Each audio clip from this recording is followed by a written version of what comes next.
Hello po, ako si John. Continuous kidney transplant. Kaagaling ko lang sa ospital sa NKTI. Ito po yung mga nakuha kong gamot. Yan, good for 1 month. So, ito yung anti-rejection medicine ko.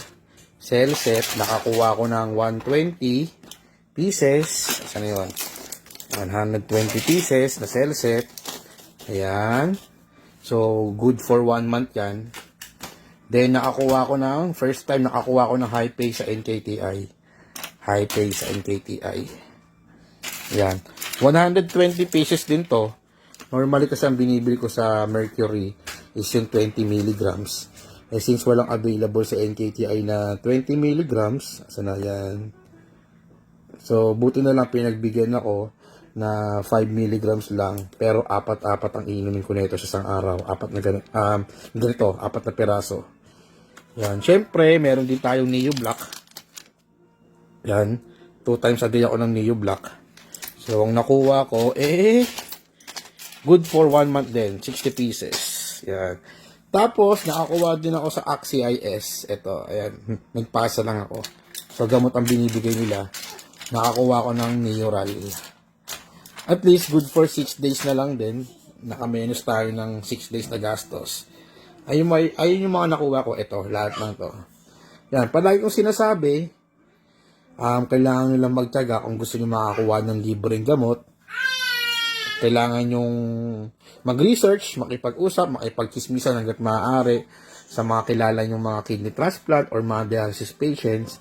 Yan, wala akong ginastos dyan. Pamasahe lang siguro or gas lang sa motor. Pagod, oras, pero pera, wala akong nilabas na pera dyan. Yan. Ay sinasabi sa inyo, maging masipag lang kayo, kumuha ng guarantee letter, makakakuha kayo ng mga gamot. Advice ko lang sa mga bagong kidney transplant dyan or magpapatransplant, kung natatakot kayo, kung saan kayo kukuha ng gamot na 50,000 per month na cash, huwag kayo matakot kasi ay siguro yung doubt nyo. Kaya, minsan nahihirapan din kayo kung gusto nyo magpatransplant or hindi. Kasi iniisip nyo yung gastusin nyo sa mga gamot. Which is siguro, one at a time lang muna. Unahin nyo muna yung transplant nyo. Huwag nyo muna isipin yung mga gamot kung saan nyo kukunin. Diba, may magpo-provide naman sa atin. Ang God will provide, diba? Kaya huwag nyo muna iisipin yung gastos nyo after nyo makidney transplant.